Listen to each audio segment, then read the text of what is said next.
नमस्कार। विश्वासम परिवार के साहित्यिक प्रकल्प मनहर के खास कार्यक्रम हमारे कविराज में हम आपको दिखाते और सुनाते हैं कुछ खास लोगों के खास अनुभव। कुमार भैया को सुनकर या पढ़कर हमारे विश्वासम परिवार के सदस्यों ने क्या सीखा है, इसे हम अपने खास कार्यक्रम में आपके सामने रखेंगे। तो आइए आज सुनते हैं उत्तर प्रदेश स्थित बाराबंकी की रहने वाली स्मिता वाजपेयी का अनुभव। राधे राधे सभी को।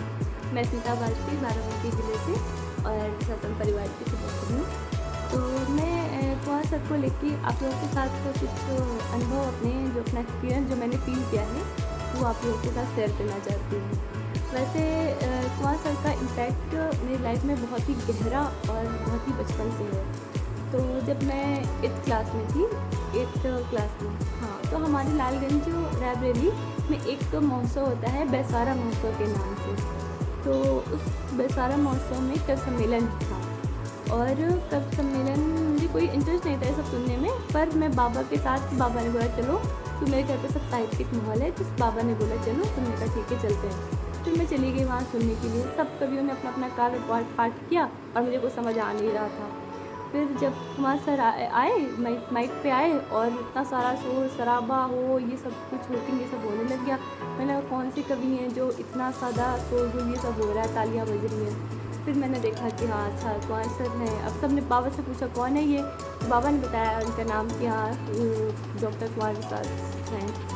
तो फिर उन्होंने अपना काव्य पाठ आरंभ किया और बहुत सारी कविताएँ प्रेम की सुनाई जो मुझे एक भी समझ में नहीं आई।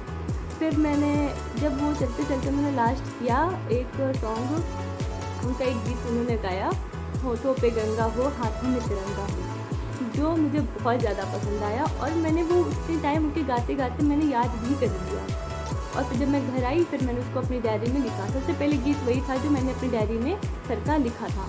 उसके बाद फिर जब मुझे वो अच्छा लगा फिर मैंने पापा से बोला। उस टाइम क्या था कि सोशल मीडिया का चलन भी नहीं था और मैं छोटी भी थी, तो मोबाइल तो अलाउड ही नहीं हो सकता था और मुझे लगता बहुत ही कम लोगों के पास एंड्रॉयड रहा होगा। हम लोगों के घर पे तो नहीं था, पापा के पास कीपैड था। तो मैंने पापा से कहा कि मुझे सुनना है कवि सम्मेलन। तो फिर पापा ने क्या किया कि मेमोरी कार्ड में अपनी मतलब कीपैड वाले मोबाइल में मेमोरी कार्ड पड़ता था, तो उस मेमोरी कार्ड में उन्होंने बहुत सारे कवि सम्मेलन वहाँ चल के भरवा के ले आए वो। उसके बाद वो जब एक मैं क्या करती, रात में जब सो जाते थे फिर मैं उसको एक प्ले करती थी, फिर एक लाइन बजती थी, फिर मैं उसको लिखती थी अपनी डायरी में, फिर एक लाइन बजती थी, फिर मैं उसको अपनी डायरी में, इस तरह करके मैंने पूरे मतलब काफ़ी उनकी कविताओं की पूरी नोट्स बनाई हुई है बाकायदे डायरी में। और मैं अभी क्योंकि मैं अपने यहाँ पर ससुराल में हूँ तो वो मुझे घर पर रखी हुई है डायरी। और क्योंकि अब सर की बुक्स आ गई हैं, मोबाइल है, तो जो भी कविता सुननी होती है पढ़नी होती है तो मैं तुरंत सर्च कर लेती हूँ, तो मुझे उन नोट्स की ज़रूरत कम पड़ती है, पर पहले पढ़ती थी। तो और मुझे तो काफ़ी कुछ याद भी हो गई थी उनको पढ़ते पढ़ते, मैं ऐसे भी गुनगुनाती रहती हूँ घर पे भी, और तो याद भी हो गई थी, इसलिए वो रखी है।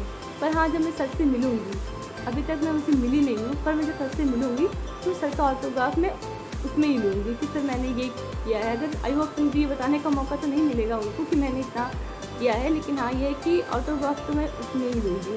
अब तो सर को पढ़ने के लिए डायरीज हैं, उनकी खुद की बुक्स हैं, तो जो मेरे पास 2 ही हैं और मैंने बहुत परचेज़ करने की कोशिश की, पर पुराने वाले एडिशन जो भी हैं वो मुझे मिले नहीं।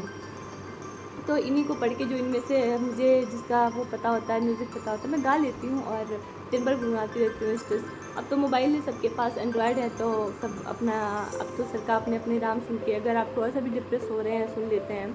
पर हाँ मतलब उनका इम्पैक्ट मेरी लाइफ में बहुत स्टार्टिंग से बहुत ही गहरा है और मैं इससे ज़्यादा मैं क्या ही बोलूँ कि मतलब उनके लिए मेरे पास कुछ शब्द नहीं है जो मैं एक्सप्रेस कर पाऊँ क्या फ़ील करती हूँ।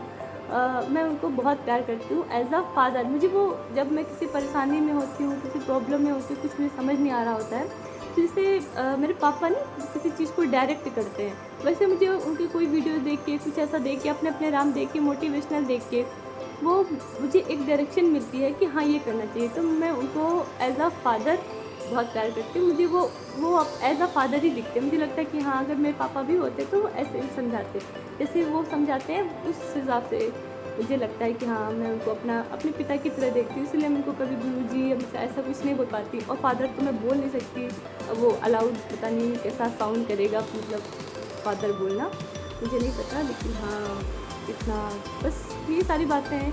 और बातें तो कहने के लिए तो बहुत कुछ है मेरे पास सर के लिए कि मैं क्या बोल दूँ, पर अपनी समय की अपनी सीमा है, तो इस वजह से इतना ही मैं बोल सकती हूँ आप लोगों से। राधे। अगर आप भी हमारे इस खास कार्यक्रम में अपने अनुभव साझा करना चाहते हैं तो हमें अपना वीडियो स्क्रीन पर दिख रही मेल आईडी पर मेल करें। फिर मिलेंगे परिवार के किसी नए सदस्य के नए और ख़ास अनुभव के साथ। तब तक आनंद में रहिए, मुस्कुराते रहिए। जय सिया राम।